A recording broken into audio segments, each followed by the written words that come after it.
We're so excited you're here. My name is Kendra Murphy. I work for the Department of Innovation and Digital Learning. I mostly work with middle schools, and I'm also the Canvas project lead for professional development. My colleague Cameron Ertz is also in the session with us. She works with high schools. She also works with the Department of Innovation and Digital Learning. So today we have our guiding document is the Canvas workshop agenda. So if you're not in there already, Cameron will drop the link into the chat, and now's a great time to do that. Please take a second and make sure that you have done the grounding. So we're curious about what you're wondering about Canvas so that we can address those during the session.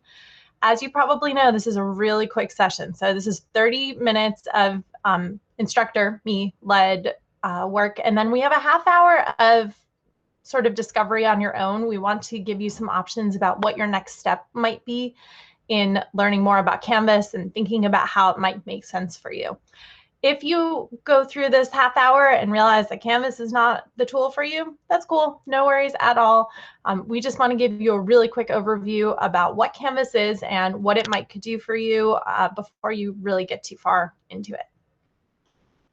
So as we progress through this workshop, if you have questions, feel free to drop them in the chat. You can also unmute your microphone and ask a question with your actual voice if you want to as well.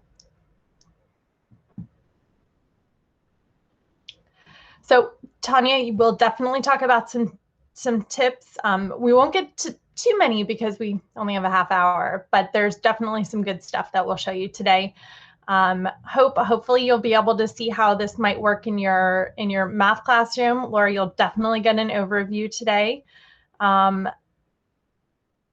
So Melanie will definitely talk about that as well with Google Classroom. Carla, you have the same sort of thing, like what's the difference between this and Google Classroom? As far as will you be required to use it, not that I'm aware, that I think might be a school decision. I know that the senior leadership is definitely interested in people using Canvas, just given the way things are looking right now. But I'm not going to compel you to do anything because I can't.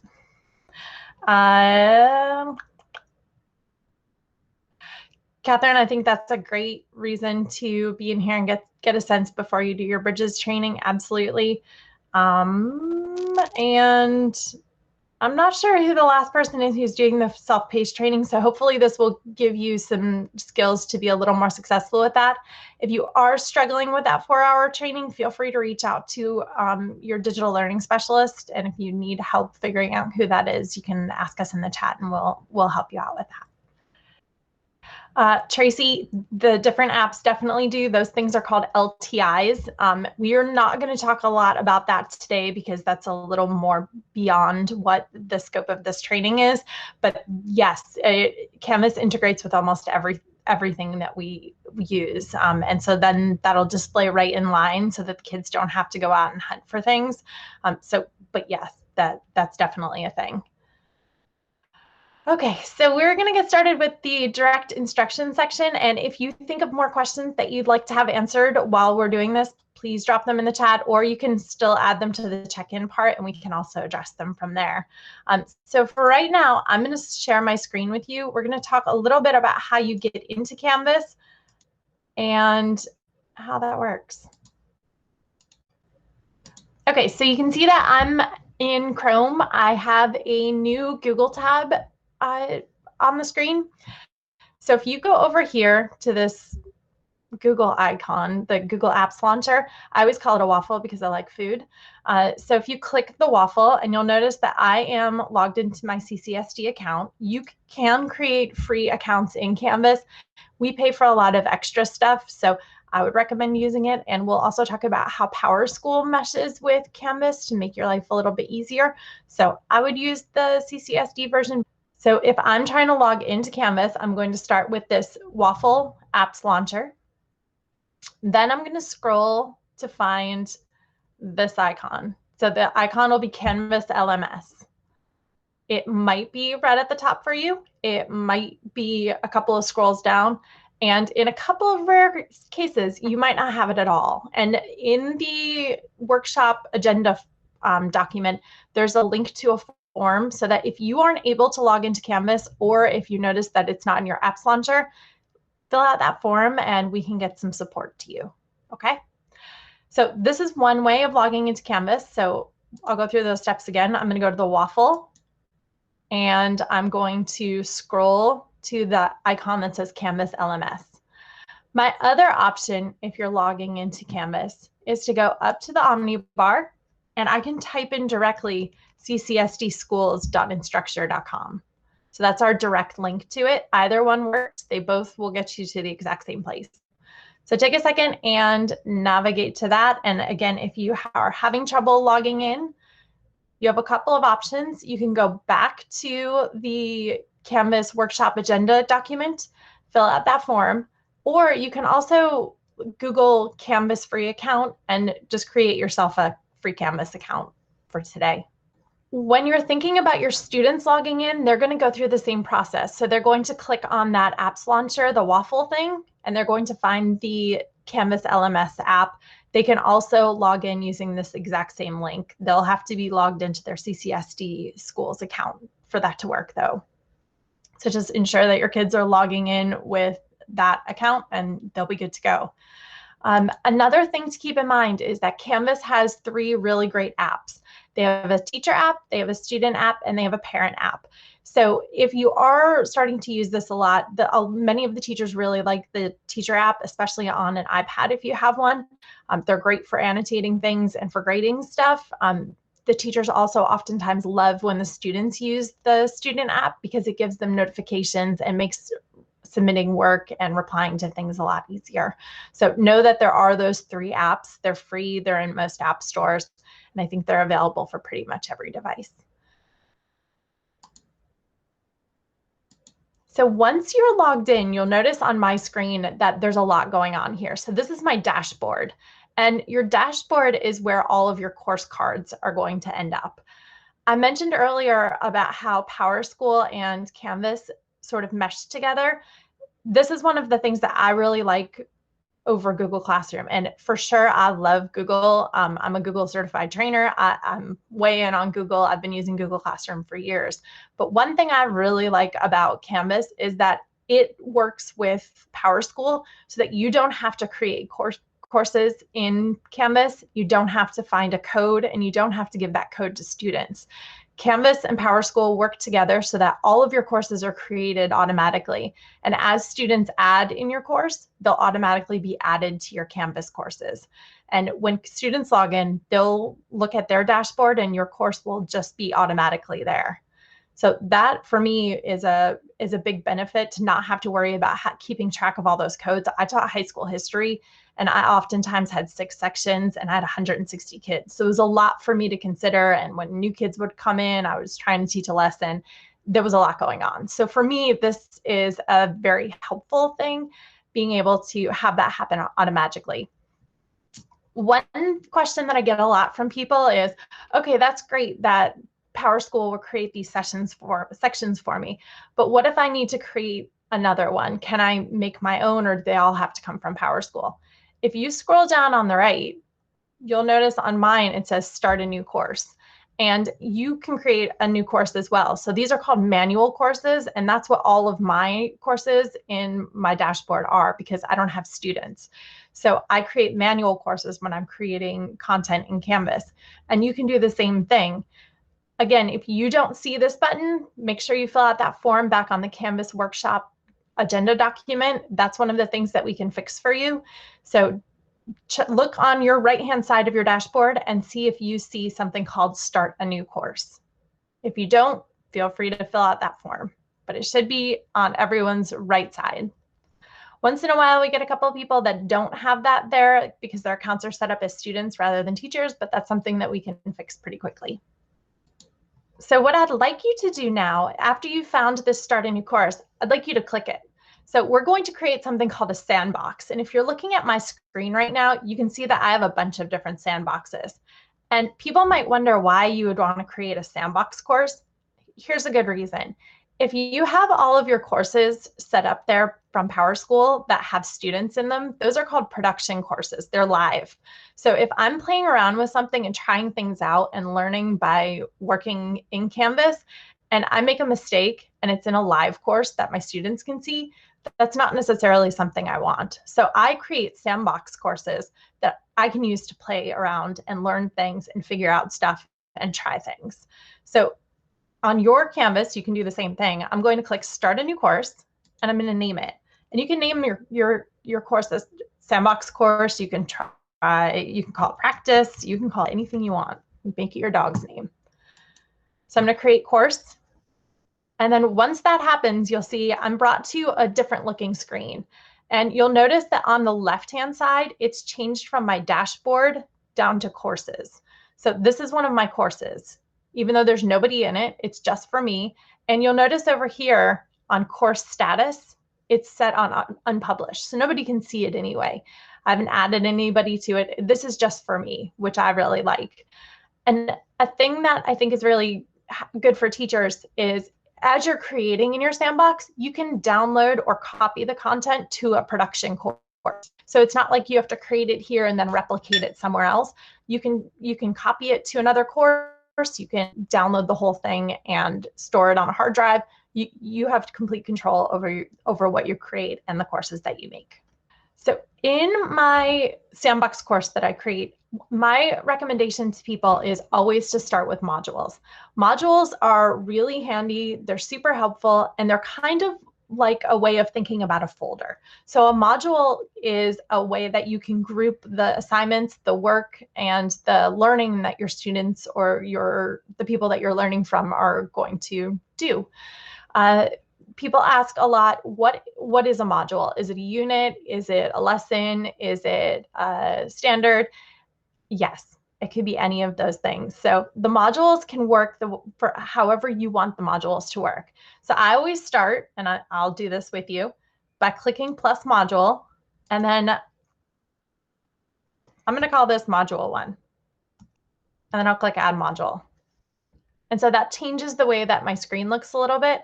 And so maybe this module is going to be 1 week's worth of learning. So when I'm creating courses in Canvas, I try to think about them broken down, because I work all with adults, about what they would do in a week. So for me, a module tends to be a week, but I know for some teachers, a module is a standard. Sometimes for teachers, a module is a unit. Sometimes a module is just a lesson. So it really can be whatever works for you. There's no rule about what that looks like. And I think as you get more and more into Canvas, you'll start to see what's going to work for you, what's going to work for your learners, and what's going to work for your course. So now that I've created my 1 module, you'll notice that there's a plus icon over here. If I click on that, that's where I add content. So you'll notice that this is assignments, but there's also a lot of other things in here. And one of the things that I recommend people try first are the quizzes. The quizzes are great. You can set them to auto grade. There's a tool for grading called SpeedGrader that makes it a lot easier for you to score things and for you to see sort of a bird's eye view of what's going on with your students. I'm teaching a course for teachers on Canvas right now, and one of the things I like when I'm grading them is that I can record audio feedback. So rather than me having to think about things and type stuff, I can click an audio record and it'll start automatically recording my voice, which is really, really nice for me. One other thing I'm going to show you real quick. I'm going to make a new assignment. The Rich Content Editor is one of my favorite parts of Canvas. And the Rich Content Editor shows up in pretty much anything that you create. So this thing right here is called the Rich Content Editor, and it looks a lot like a text box, and it is. I can type right in here and write all sorts of stuff. I can change the formatting. I can change the color. I can put tables in here to lay things out nicely. But my favorite thing about this is right here. So you'll notice there's a little icon with a video and an audio. So this is where I can record and upload media. And my favorite part about this is that I can record things. So I don't have to find another tool, record in that, save it to my computer, upload it to Canvas, and then do stuff with it from there. I can just record right in Canvas. And the extra nice thing is that students can do the exact same thing. So if you have an assignment, you can record the instructions read them, as you talk through them, as you show them, because we all know that students oftentimes have a hard time reading through instructions. So on my screen, I'm going to click record here. You can see that it's showing my face now. And all I have to do is click start recording. Once I do that, you can see that it's recording my face, it's recording my voice. Once I'm finished, I click finish. I can name it here if I want to, or just leave it with the name that it automatically gives me. I'll click save. And then it will take a couple of seconds to sync. Once you see your face, you know you're good to go. And then you can click save. And the nice thing about this is that your kids can do the same thing. So you can set up discussions that are like podcasts. You can have them recording and replying to each other in video or audio or text. And you can do a mix of all of them. You don't have to make a discussion just be one. The last thing I want to show you before we move on is I want to show you what a complete course looks like. So as I mentioned earlier, I'm teaching a course right now with Cameron, and we just finished making this course. So I want to show you what that looks like. So I'm going to go to modules here, because remember, I do a lot of work in modules. And so this is what they look like. So you can see I have about 7 modules. And we sort of made a pattern for them. So if we're looking at module 3 here, we have some stuff for them to do, and then we built a playlist for them. So the playlist is right in here. There's all sorts of stuff for them to do. But you don't have to start super fast or super intense. You can start out really small. One of the things that I ask people to start with is just by making a quiz and giving it to their kids. So I went a little over what I meant to do, but what we'd like you to do now is take 5 minutes and do some exploring. So one of the things that we put on here is the Canvas Commons link. If you remember back to Smart Notebook, where there was the Smart Exchange, where you could download things that other people have made and share files, that's what Canvas Commons is. So you can download full activities, you can do full courses, you can do videos. There's all sorts of stuff on there for lots of content areas. So that's definitely worth some time. You could open up one of your courses. If you're in grades 6 through 12, your classes from this past year were already synced. So you'd be able to see your kids in there, even though they maybe never used it. You could add a module, and you can try the links on the left. So the Canvas help is one of my favorite things, and I'll show you that real quick. So back on the left side, this help option here, I use this all the time. If I click on this, the Canvas guides are super helpful. They have a guide on everything. It's step-by-step with screen captures. So those are really great. The training services portal is Canvas's training area. So if you decide to take the Canvas K-12 First Day Ready course, you'll do it right in here. My favorite thing in here is the Canvas chat. I don't like talking on the phone. And so I use the Canvas chat every time I have a question. I oftentimes don't want to make time to search through the guides. So I get on the chat with the people, and they will find the guides that I'm looking for and link them directly to me, which is very, very helpful. So this help area is great, and know that students have the same thing. They can't chat, but they have pretty much the rest of it. And there's a phone number that your students can call and get support directly from Canvas. So you don't have to be the expert on Canvas. Canvas is the expert on Canvas. So we're going to take 2-ish more minutes and do a little bit of exploration.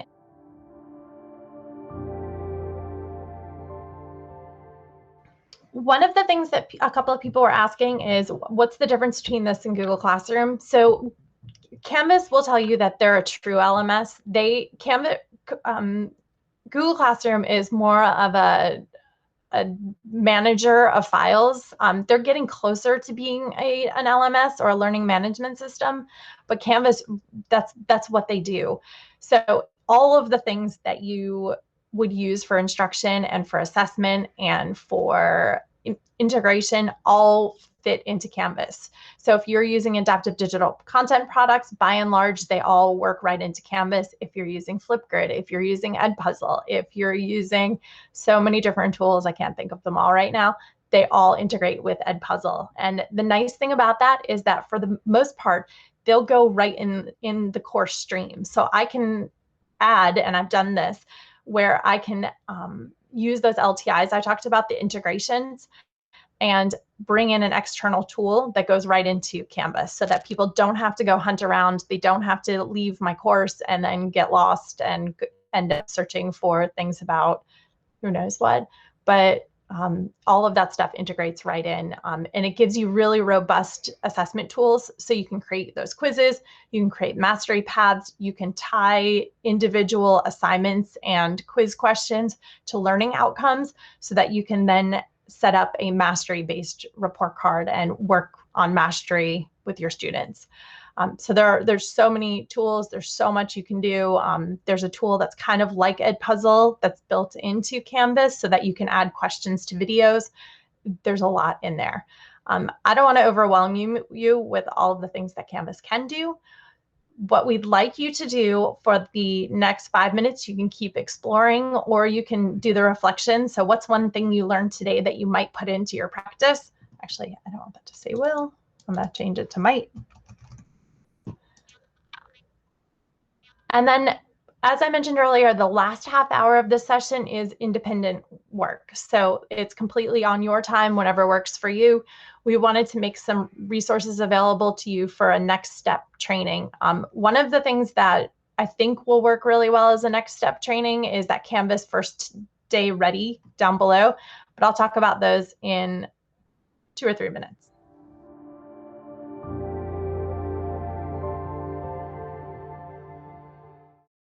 Miriam, the Canvas can email the students the assignments. Also, if they have the app, all of that stuff pops up and there's a calendar built into it, so they would be able to see and get those notifications. So if you do start using Canvas with your students, I highly recommend you ask them to download the app for sure. Yeah, if you have problems with your browser not working with Canvas, just try restarting your browser and make sure that your Chrome is updated all the way. Make sure that you're using Chrome for this.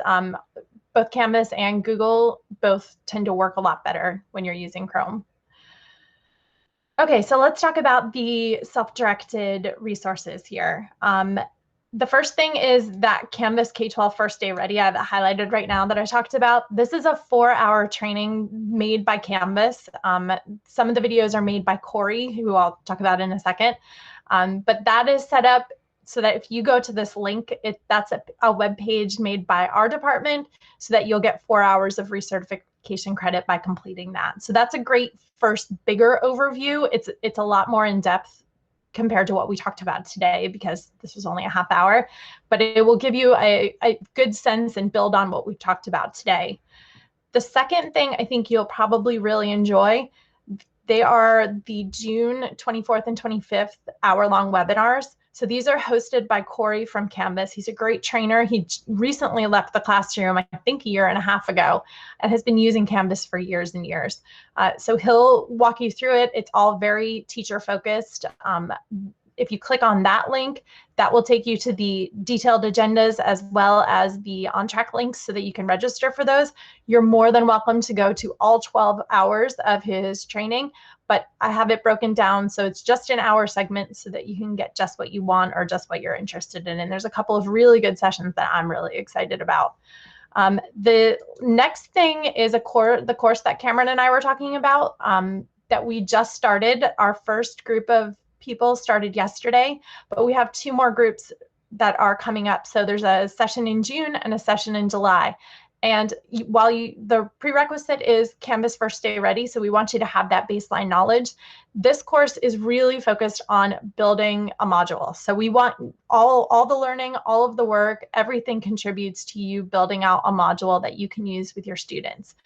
So this is great if you're trying to move yourself in that direction and need that dedicated time and support and resources to be able to build that out for your courses.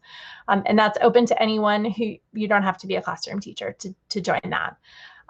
We talked about earlier the Canvas guides and the commons. We also have a web page built specifically for CCSD, the CCSD Canvas support. So that's another great option to you.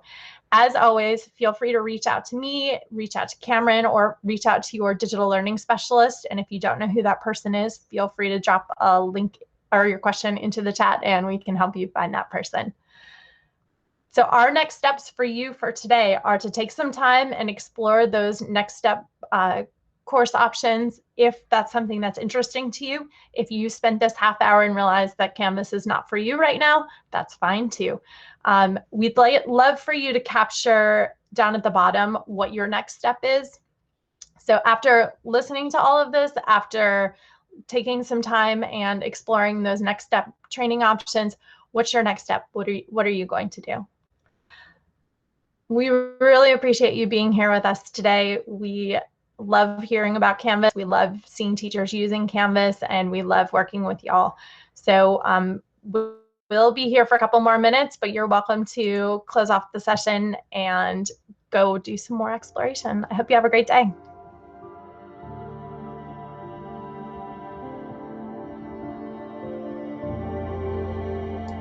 Hey, Kendra. Yes, Miriam. Okay. So I asked this in the chat, and I know it's overloaded, so you all might not have seen it. So that K through 12 first day ready training, is that self-paced? Yes, ma'am. Oh, cool. All right, awesome. Yep, you take it at your own pace. So my workflow for that for you is to register on OnTrack, go to that website, and then just start working through it in Canvas. And when you're finished, you'll go back to the website, upload your certificate, and I'll give you credit in OnTrack. Okay, cool. So you do it whenever works for you. All right, thanks, Kendra. Yes, ma'am. I'm leaving. Take care. Oh, have a good summer. Yeah, you too. Bye, Rebecca.